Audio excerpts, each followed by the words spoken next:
자, 우리 3페이지 밑에 보시니까 이제 도시군 계획의 구분 나오죠? 6개의 시군하고 가로에 군 뒤에 가로 광역시의 관할 구역에 있는 군은 제외한다. 인천광역시 강화군, 울산광역시 울주군, 부산광역시 기장군은요, 광역시의 지배를 받는 군이에요. 독립성이 없어요. 그 군은 도시군 계획을 수립 못해. 예. 그래서 그 군을 뺀 나머지 군까지는 관할 구역에 대해 수립하는 공간 구조와 발전 방향에 대한 계획으로서 도시군 기본 계획과 도시군 관리 계획으로 구분한다. 이렇게 나왔죠? 예. 그 다음에 뒤로 넘기시면은 이제 다른 계획의 기본이 된다. 도시군 계획은 6개의 시군의 관할 구역에서 수립되는 다른 법률에 따른 토지 이용 개발 보전에 관한 계획의 기본이 된다. 이렇게 돼 있죠? 예. 다른 법률, 수많은 법률이 많죠. 그래서 국토계획법을 뺀 나머지 117개 법률에 나오는 각종 토지 이용 개발 보전에 관한 계획의 기본이 되는 게 도시군 계획이구나. 자, 국가계획 있죠. 자, 국가계획의 뜻이 나옵니다. 그래서 국가계획, 국가 중앙행정기관이 법률에 따라 수립하거나 국가의 정책적인 목적을 이루기 위해서 수립하는 계획 중 도시군 기본 계획 내용이나 도시군 관리 계획으로 결정해야 될 사항이 포함된 계획을 말한다. 역사상 시험 지문에 딱 한 번 나왔었어요. 국가계획. 포함된 계획을 제외된 계획이라 해서 틀리게 한번 나온 적이 있었고, 4번에 이제 국가계획과 광역도시계획, 도시군 계획과의 관계. 1번 너무나 뻔하죠. 광역이나 도시군 계획은 국가계획에 부합. 서로 다르면 뭐가 우선하는가? 국가계획 내용이 우선. 동그라미 2번은요. 2년에 한 번씩 나오는 거예요. 그래서 선생님 이렇게 쉬운 게 왜 시험에 나올까요? 공부를 했으니까 쉬운 거지. 안 하면 어려운 거예요. 그렇죠? 자, 광역도시계획이 수립되어 있는 지역에 대해서 수립하는 도시군 기본계획은 광역도시계획에 부합해야 되고, 내용이 광역과 다를 때는 광역도시계획 내용이 우선한다. 뻔하지만 2년에 한 번씩 나와요. 3번 6개의 시군, 관할구역에 대해서 다른 법률에 따른 환경, 교통, 수도, 하수도, 주택 등에 관한 부문별 계획을 수립할 때는 도시군 기본 계획 내용에 부합되게 해라. 자, 어느 도시의 목표가 나오는 도시군 기본 계획 내용에 부합되게 해라. 예를 들면요. 우리 충청남도 천안시는요. 1000년간 전국 교통의 중심 도시였어요. 1000년간. 예. 그래서 천안시에서요. 교통에 관한 부문별 계획을 수립하겠다. 그러면 천안시의 목표, 교통의 중심 도시가 되겠다. 도로 넓이가 엄청 넓고 터미널도 엄청나게 크게 만든다고요. 왜? 그 도시의 목표, 도시군 기본 계획에 부합해야 되니까. 그렇죠? 예. 그 다음에 체크해가지고 또 친절하게 한 번 더 써놨죠? 예. 그 다음에 광역도시계획이 나왔습니다. 자, 이 광역도시계획부터가 이제 국토계획법에 나오는 우리가 최초로 공부하는 계획입니다. 광역도시계획.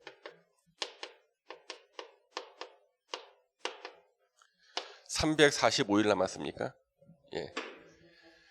이날이 안 올 것 같죠? 좀 지나고 나면 저기 이제 두 자리로 바뀌는 때가 있어. 99일 막 이러면은 마음이 막 쫄아들어. 그러다가 이제 한 자리로 바뀌고 막 그래요. 예. 그러니까 많이 남은 게 아니야. 자, 항상 우리 시험에서 광역이란 말이 나오면은요, 2개 이상 도시를 전제로 할 때 광역이란 말이 나옵니다. 그래서 2개 이상 도시를 전제로 할 때 광역이란 말이 나온다. 그래서 이 광역 도시 계획은 2개 이상 도시를 하나로 묶어서 그 도시의 기능과 역할을 분담시키는 계획인데, 우리가 이 기초 과정 때는요, 세부적인 내용보다는 이해를 하고 굵은 골자를 이해하셔야 되는 거예요. 먼저 이 광역 도시 계획에서는 이 의의가 가장 많이 나왔던 거예요. 의의는 바로 뜻이야, 뜻. 법에서는 의의 그러고요. 뜻이라고 뜻. 자, 광역 도시 계획의 뜻은 뭔가? 광역 계획권의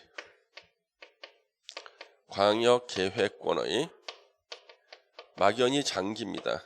장기 발전 방향을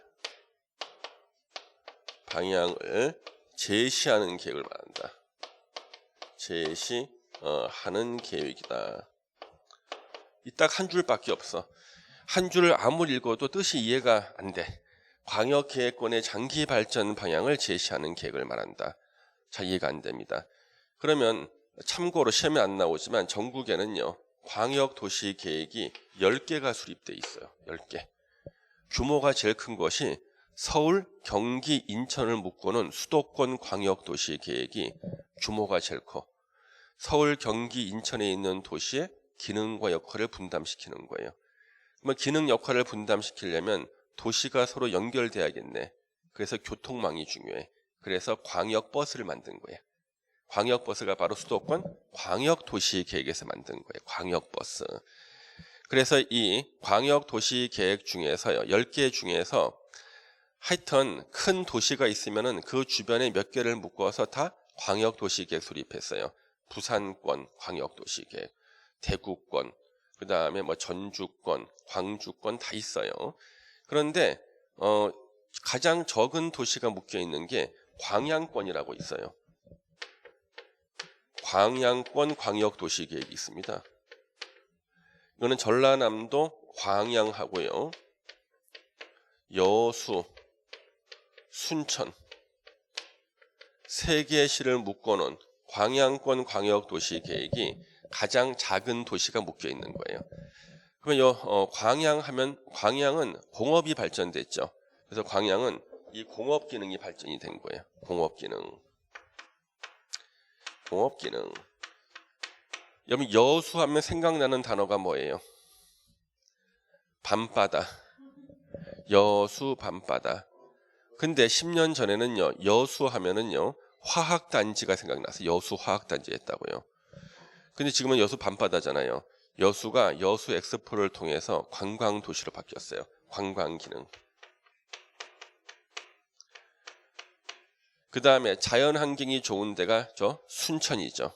그래서 여기는요. 쾌적한 전원 주거 생활할 수 있는 주거 기능이 발전이 되는 거죠. 그래서 우리가 광역도시계획이 만들어진 이유가요. 어느 도시가 그 도시에서 필요한 기능을 다 갖추면은요. 광역도시계획이 필요가 없어. 근데 우리 서울 같은 데는요. 서울에서 가장 부족한 기능이 주거 기능이 부족하다 그래요.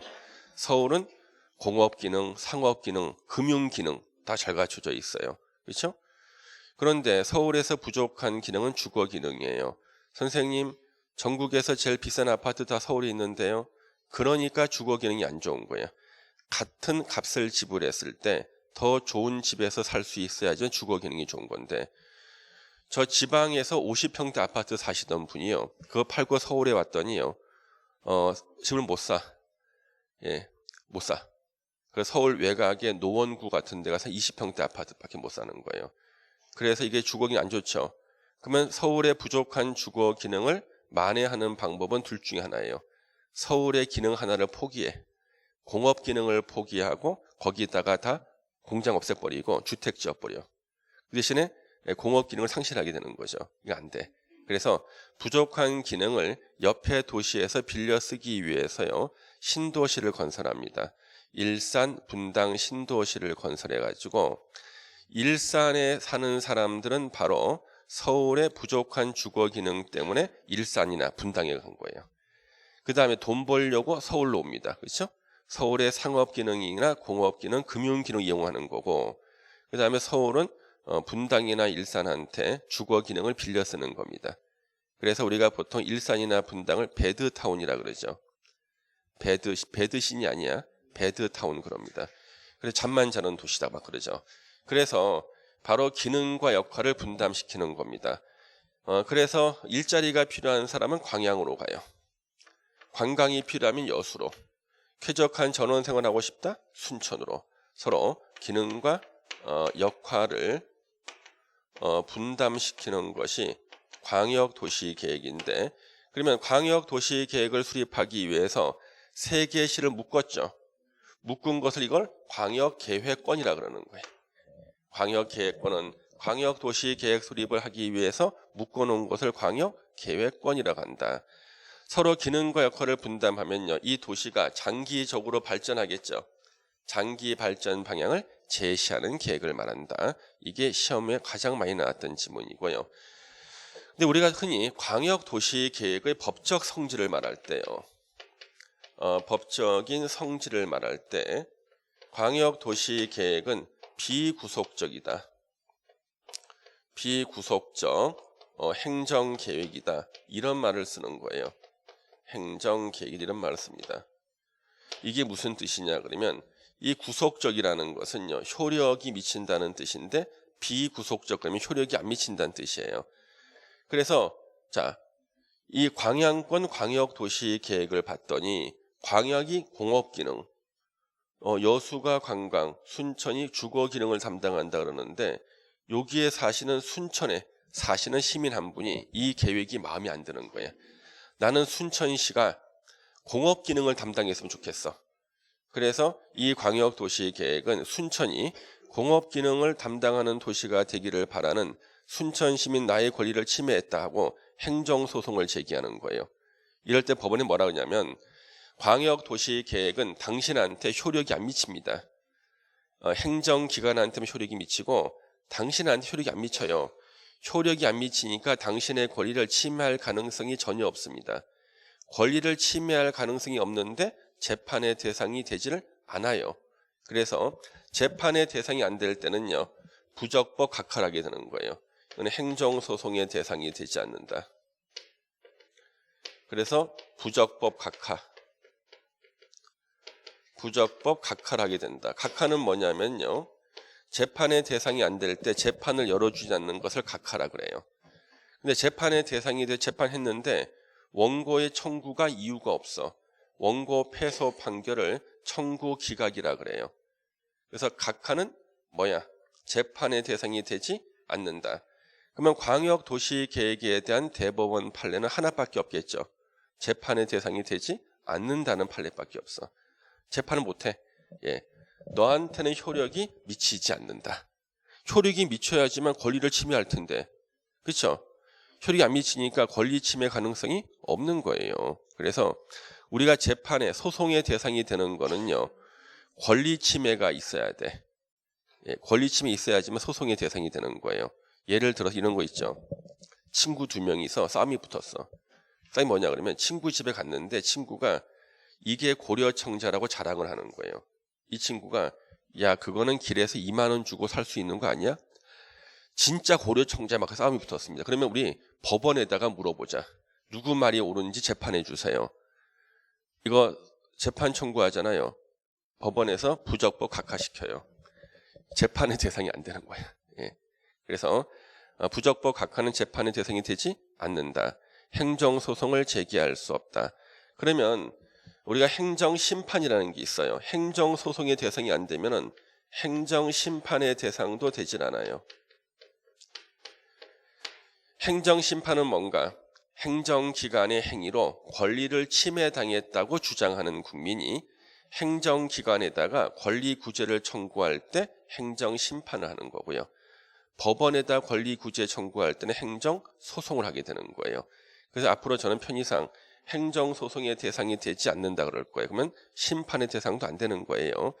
그리고 우리가 참고로 행정심판하고 행정소송을 합쳐서 부르는 말을 행정쟁송이라 그래요. 행정쟁송.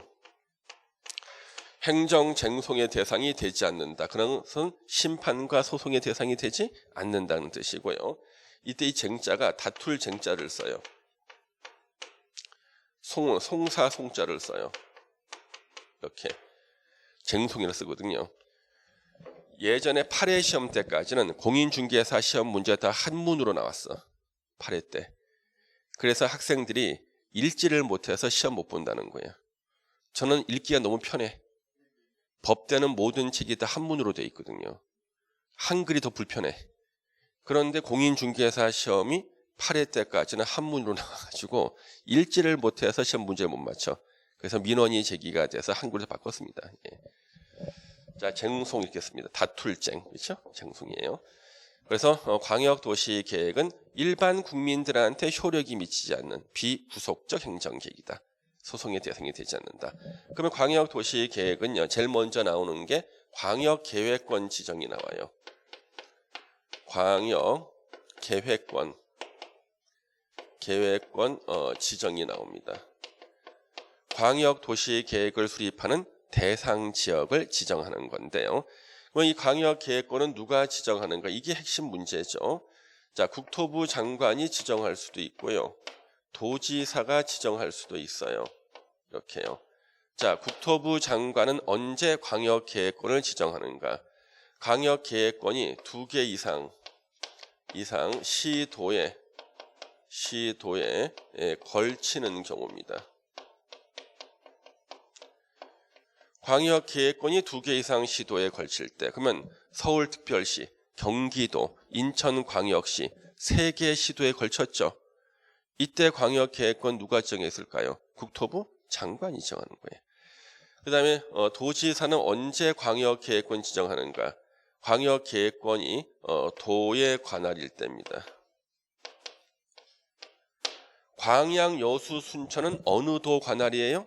전라남도 관할입니다. 그러면은요, 저때 광역 계획권 누가 지정하는 거예요? 전라남도 도지사가 지정하는 겁니다. 이건 너무나 시험에 많이 나왔죠, 그렇죠? 너무나 많이 나왔습니다. 예. 뻔한 얘기지만 계속 시험에 나와요. 그러면 이제 지정된 광역 계획권에다가 광역 도시 계획을 이제 수립하는 거예요. 자, 우리 광역 도시 계획을 수립하는데 수립권자가 누군가? 자, 수립권자는 시도지사가 수립할 수도 있고요. 국토부 장관도 수립할 수가 있고, 시장 군수도 수립할 수가 있어요. 이렇게.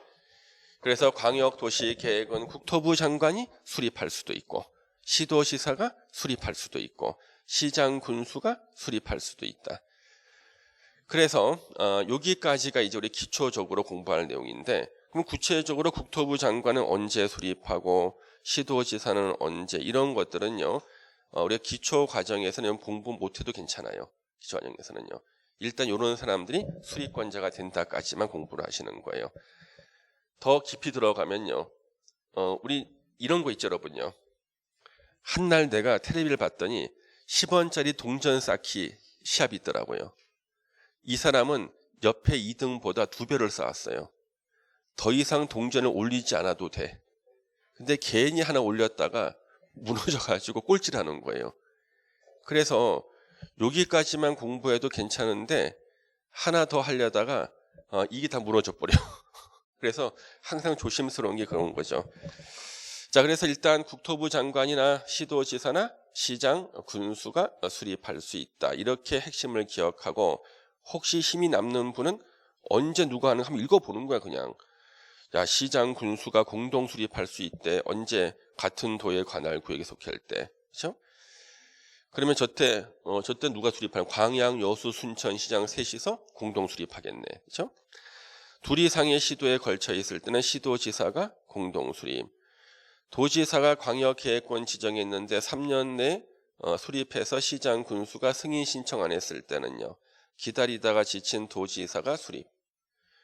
그 다음에 국가계획과 관련될 때는 국토부 장관이 수립. 그 다음에 국토부 장관이 광역계획권 지정했는데 시도지사가 3년 내 승인 신청 없을 때는 기다리다가 지친 국토부 장관이 수립. 이런 거 그냥 가볍게 읽어보는 거. 지금 외울 생각도 하지 말고 있는가 보다 글자만 읽어보는 거고요.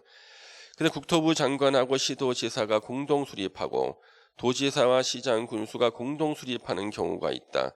가만히 봤더니 계급이 높은 국토부 장관이 필요하다고 인정하거나 계급 낮은 시도지사가 요청할 때구나. 마찬가지로 도지사가 필요하다 인정하는 경우, 시장 군수가 요청하는 경우구나. 그렇게 되는구나. 이렇게 읽어주시는 정도로 보시면 충분합니다. 예. 그 다음에 우리 5번에 광역도시계획의 수립 기준 나왔거든요. 기준은 다 국토부 장관이 정해요. 광역도시계획뿐만 아니라 우리가 앞으로 공부하는 모든 계획의 수립 기준은 누가 정하느냐 그러면 다 국토부 장관이 정한다. 시험에서는 항상 틀리게 나와요. 시도지사가 기준을 정한다고 틀리게 나와. 이런 것들은 안 틀리고 누구나 다 맞힐 만한 문제죠. 선생님, 저도 아는 게 시험에 나올까요? 나와. 예. 꼭 본인이 아는 거 안 나올 것처럼 보이지만 주로 본인이 아는 것들만 나와. 단지 실수를 할 뿐이야. 예. 그다음에 이제 광역도시계획의 수립 절차가 나오는데요. 자, 우리 여기 광역도시계획에서 이제 수립 절차를 또 보셔야 되는데, 우리 수립 말고 뒤에 승인을 먼저 한번 볼게요. 어디 나오냐 그러면 7번에 승인 있죠? 요 승인을 먼저 볼 거예요.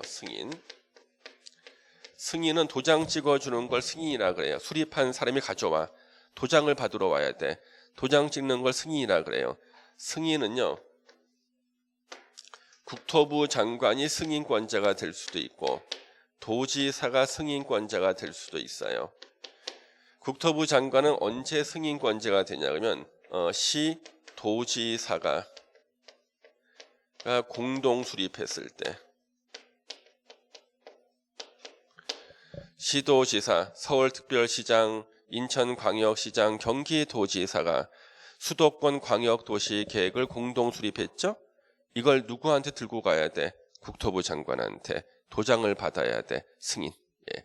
그 다음에 도지사는 언제 승인권자가 되는가? 시장, 군수가 공동 수립했을 때. 그러면 저기서 광양, 여수, 순천, 이건 군이 없죠. 3명 시장이 공동 수립했을 때는 누구한테? 전라남도 도지사한테 승인을 받아야 되는 거예요. 수립하고 승인 받는 거. 자, 그러면은 이제 수립하고 승인하는 절차가 나옵니다. 6번에 이제 수립하고 승인하는 절차를 한꺼번에 보는 거예요.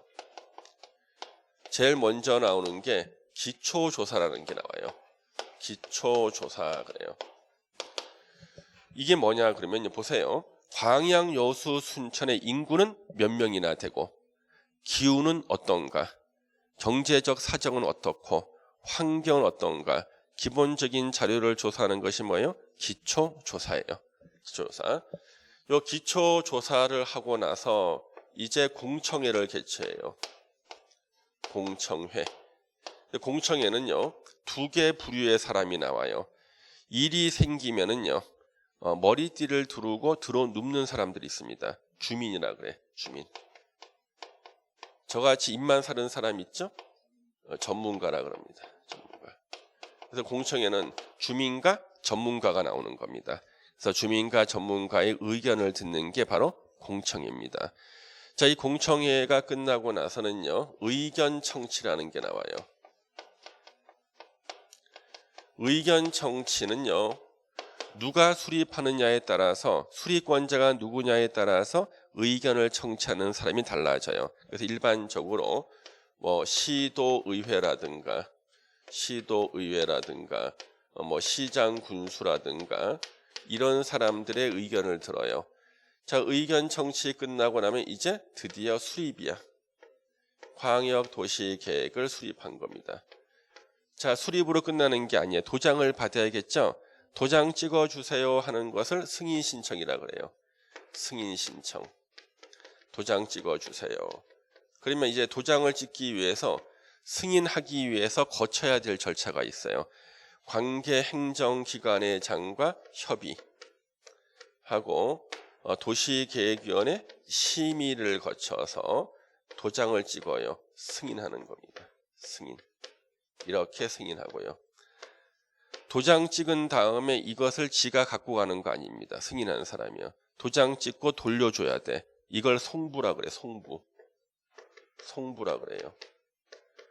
그래서 송부 받은 자가 이것을 지역 주민들한테 공고를 해요. 그래서 찾아오는 분한테 열람을 시켜줘. 열람 기간은 30일 이상. 30일 이상 열람을 시켜주는 거죠. 이게 바로 광역도시계획의 수립 승인 절차입니다. 광역도시계획은 최근 5년간 부동산 공법 시험 문제 1번 문제였어요. 왜 계속 5년째 1번 문제 냈을까? 수도권 광역도시계획이 제일 큰데 이거 올해 새로 나와요. 수도권 광역도시계획이 2000년에 수립됐어요. 제가 예를 들게요. 수도권 광역도시계획은 시험에 안 나옵니다. 이런 거는 2000년에 수립해서요. 2020년까지 계획이에요. 그러면 올 12월로 끝나잖아요. 그럼 이제 2021년부터 2040년까지 요 계획이 곧 발표가 될 거야. 그래서 이 발표하기 위해서는요, 요거 새로 만드는 작업이 5년 정도 걸려요. 그래서 5년 전부터 광역 도시 계획 문제가 공법 1번 문제 계속 나오는 거예요. 왜? 현재 요걸 갖다 수정 작업하실 때 자문하시는 교수님들이 바로 출제위원들이에요. 예, 계속 문제되는 거죠. 그러니까 아무 문제 나오는 게 아니에요. 2000년에 우리 수도권 광역 도시 계획에서는 광역버스 만들어냈어요. 광역버스 만든다. 광역 철도망 만들어내고, 그 다음에 교통축을 만들었어요. 자, 수도권 교통축을 2000년에 발표했습니다. 남북 교통축이 있어요. 남쪽의 기점이 평택시예요. 북쪽의 기점이 여기 동두천입니다. 그래서 평택부터 동두천까지 남북 교통축을 만든 거예요. 그 다음에 동서교통축을 만들었어요. 서쪽이 인천 송도, 동쪽이 남양주 진접, 동서교통축을 만들었습니다. 그리고 남북 동서교통축이 만나는 점을 결절점이라 그래요. 결절점이 서울의 왕십리역이에요. 그래서 왕십리역에 민자 역사를 크게 지었습니다. 지하철이 많이 지나가 왕십리역이요. 2호선, 5호선, 중앙선, 분당선, 무슨 경의선 다 지나가요. ITX 다 지나가. 왜? 2000년에 발표가 된 수도권 광역도시계획에서 남북 동서교통축이 만나는 결절점이거든요. 예. 그럼 여러분들 저한테 물어봐 주셔야 돼. 2000년도에 내가 어디로 이사 갔는지를. 어디 이사 갔다 물어봐줘. 예. 예. 왕십리로 이사 갔다. 왕십리로. 예, 왕십리. 그래서 왕십리로 이사를 갔는데, 제 이사 가고 났는데 몇 년 지났어요. 한 2003, 4년인가. 지방에 사시는 먼 친척 어른이 서울에 이사를 오시겠다는 거예요. 그리고 자기가 아파트를 몇 군데 보신 거예요. 왕십리, 면목동, 휘경동에 있는 아파트를 보신 거예요. 어디에 아파트를 살까 그래서 당연히 왕십리 사셔야죠. 그랬더니 당시 30평대 아파트가 왕십리가 5천만 원이 더 비쌌어요. 면목동의 휘경동보다. 그래서 5천만 원 더 싼 면목동에도 아파트를 사신 거예요. 예. 그러면 지금 그 아파트 가격은 얼마나 차이가 날까 지금은? 지금은 5억 이상 차이 나요. 한 6억 가까이 차이 납니다. 작년까지는 5억, 지금 한 6억 이상 차이 납니다. 예. 또 저한테 그때 자네 말을 들었어야 되는 건데, 이럴 때 제가요, 그러길래 제가 뭐라 그랬어요 하는 순간 이분은 돌아가십니다. 진짜요. 진짜 한 달 내에 돌아가신다. 합병으로요. 그때 면목동 살기 좋으시죠? 아, 살기 좋다는 거야. 살기 좋아요 거기요. 예. 아, 그러면은요, 집 잘 구하신 겁니다. 집값 좀 올랐죠? 조금 올랐대. 집값 떨어진 곳도 전국에 엄청나게 많아요. 마음이 편안해져. 집값 오르고 전국에 집값 떨어진 데 많다는 거야. 예? 마음 편안해지고 아주 행복해 하십니다. 예. 제가 돌아서서 전화를 끊었더니 우리 집에서는 그게 원래 그렇게 위안을 받을 만한 일이냐? 아니라는 거지 저는. 예? 아니, 좋은 데가 얼마나 많은데, 살기 좋고, 그 다음 집값도 오르는데 얼마나 많은데, 그렇죠? 그렇지만 그런 분들한테 여러분들이 만났을 때 그러길래 내가 뭐라 그래서 하는 순간 그분이 돌아가십니다. 예. 공인중개사가 중개업 하잖아요. 그러면은 돈을 번 사람이 절반, 부동산을 실패한 사람이 절반이에요. 실패한 사람한테 그때 왜 그렇게 했어 하는 순간 이 사람 쓰러집니다. 쓰러지고요. 예. 그래서 그 부동산에만 가면 항상 열받고 오기 때문에 그 부동산 안 와요. 예. 그래서 그 부동산에 가면 마음의 위안을 받고 오는 부동산에 가게 돼 있는 거야. 예.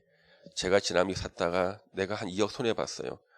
예전에 10억 손해본 사람도 있는데 2억가 왜 그래요? 또 마음이 편안해져. 편안해져. 마음에 안식을 얻는 거야. 안식을. 예.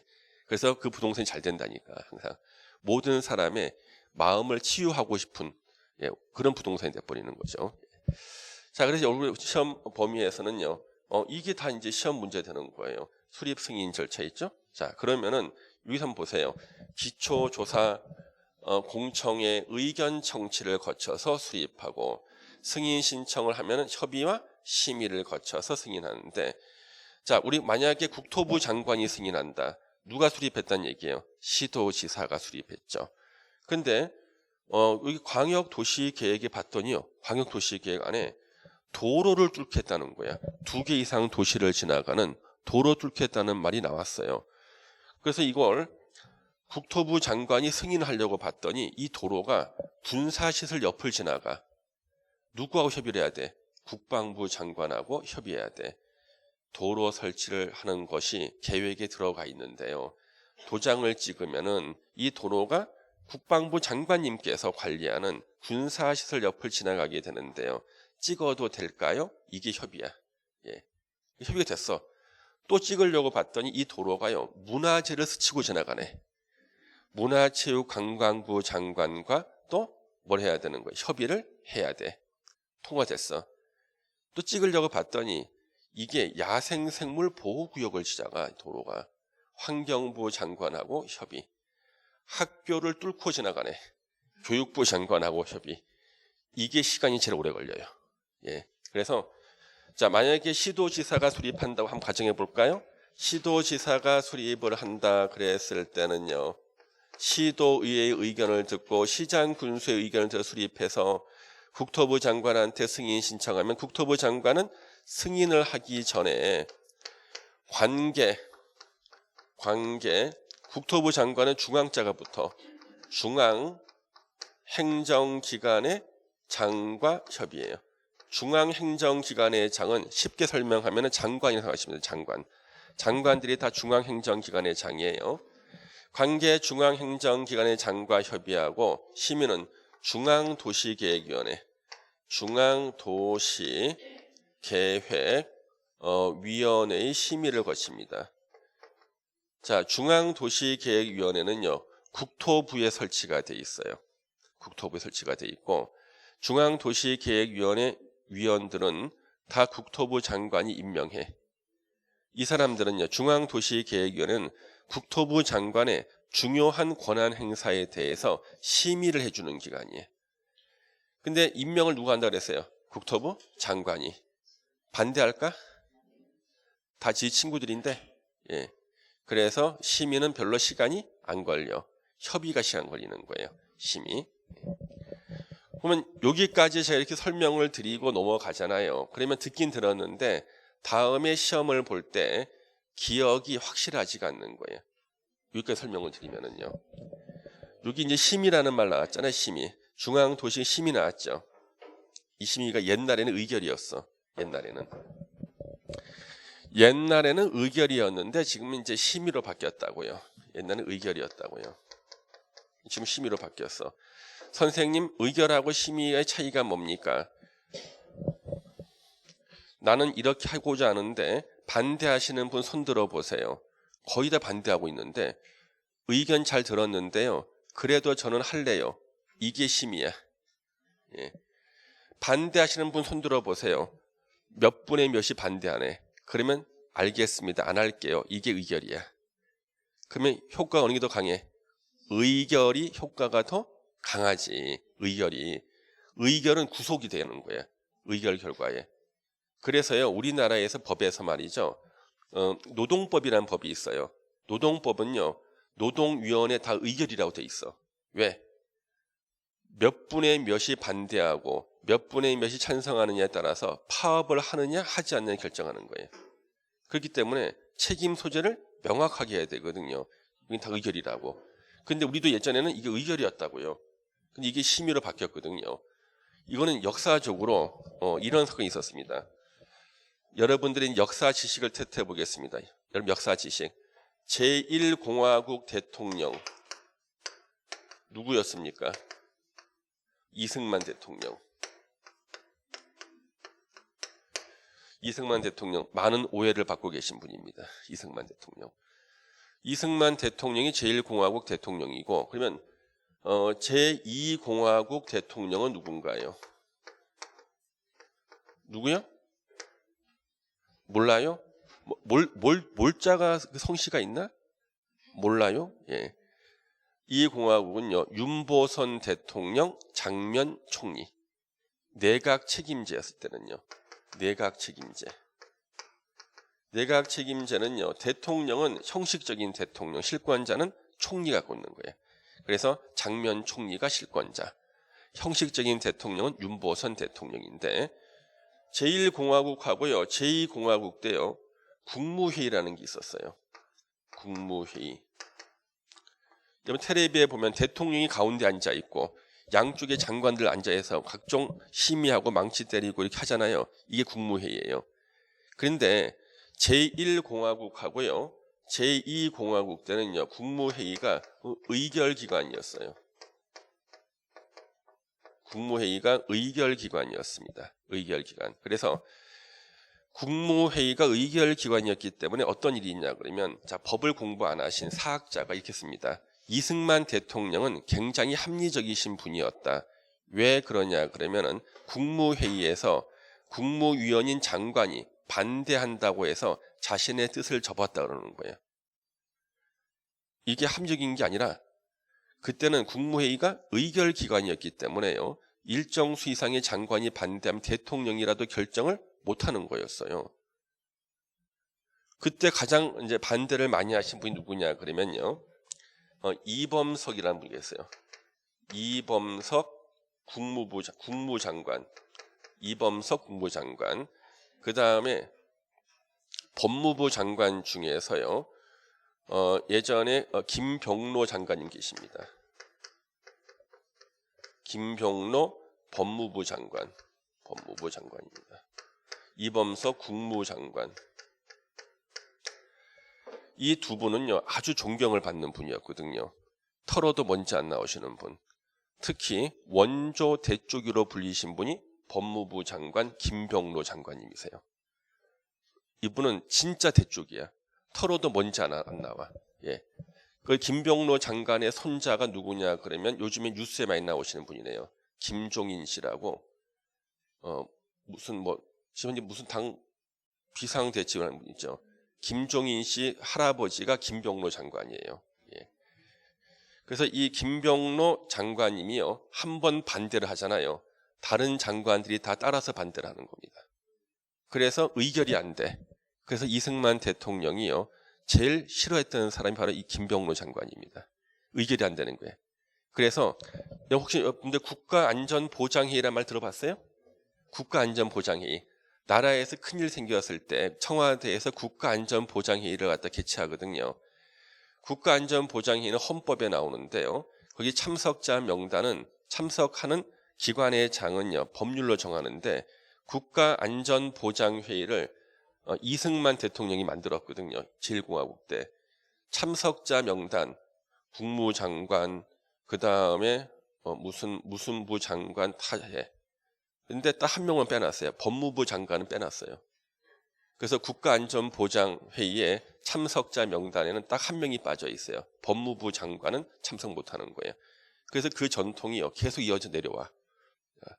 전통이에요, 전통. 그래서 제가 법대 입학했을 때 명단은 헌법 공부를 하는데 법무부 장관이 빠져 있어가지고 그래서 이게 시험 문제예요, 학교에. 법대 시험 문제. 다음 중 국가안전보장회의에 참석자가 아닌 사람은 정답 법무부 장관 시험 문제. 예. 그래서 왜 그런가 해서 찾아봤어요. 그랬더니 교수님께서 알려주시더라고요. 바로 이 김병로 장관님이 보기 싫어서 내가 국무회의에서 본 것만 해도 힘들어 죽겠는데 국가안전보장 또 보면 안 되잖아요. 그렇죠? 예. 그래서 빼놓은 겁니다. 예. 그래서 이때는 뭐라고요? 의결기관이었잖아요. 자, 이제 이 공화국을 무너뜨리는 사람이 박정희 장군입니다. 5.16 혁명으로. 그래서 제3공화국이 만들어져. 제3공화국의 대통령은 박정희 대통령입니다. 자, 제3공의 헌법을 만드는데 고민스러운 게 박정희 대통령은 계속 봤어요. 제1공화국, 제2공화국에서 국무회의에서 장관들이 반대한다고 통과가 안 되는 걸 봤단 말이야. 가장 골치 아픈 게 국무회의야. 없애고 싶지만 없앨 수는 없어. 고민하고 있는데 미국에 유학 갔다 돌아온 참모가 알려주는 거예요. 저 미국에도요 국무회의가 있어요. 미국에도. 그래? 그런데 미국의 국무회의는요 심의기관이에요. 심의가 뭔데? 쉽게 설명드리면은요 모두가 반대해도 할 수 있는 게 심의예요. 아니 그렇게 좋은 일이.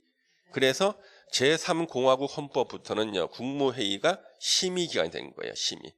지금까지도 심의야. 심의. 바뀐 거예요. 자, 이제 보세요. 예전에 여기가 의결이었거든요. 자, 국토부 장관이 국무회의에 가서 자기는 의결을 못해. 심의만 하고 왔잖아. 자기 국토부에 돌아왔는데 자기는 의결을 당하고 있어. 기분 나쁘지? 어떻게 해야 돼요? 법을 바꾼 거야. 뭘로다? 심의로 바꾼 거라고요. 그래서 예전에 문제 보면 이 심의를 의결로 틀리게 내기도 하는데 단순하게 말하면 기억이 안 나죠. 이렇게 바뀐 과정까지를 기초과정에 설명해. 기초과정은요. 외울 게 없어. 다 기억을 해. 그렇죠? 예. 자, 그래서 봤더니 7페이지에 그 절차도가 들어가 있더라는 거죠. 예.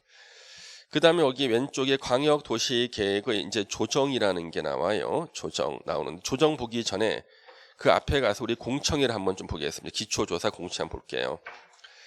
기초조사 나오죠. 기초조사하는 방법이 조사 측량하여야 한다고 나오죠. 조사 측량하는 게 바로 기초조사고요. 그 다음에 필요한 자료를 제출하도록 요청할 수 있다고 되어 있어요. 자료를 제출하도록 요청할 수 있다. 그래서 기상 관련 자료가 필요하다. 기상청장한테 자료 제출 요청. 특별한 사유 없으면 요청에 따라야 되고, 기초조사, 자, 조사 측량을 전문 기관에 의뢰할 수도 있고, 니은번이 최근에 생긴 거예요. 기초조사 정보 체계를 구축 운영. 이거는 디귿번 5년마다 확인합니다. 5년마다 확인한다. 공청회 나왔죠? 주민과 관계 전문가로부터 의견을 들어야 되고, 공청회에서 제시된 의견이 타당하도 인정하면 광역도시 계획에 반영하여야 한다. 다음 페이지 보시면 공청회는 일간신문의 개최 예정일 14일 전까지 1회 이상 공고하여야 한다.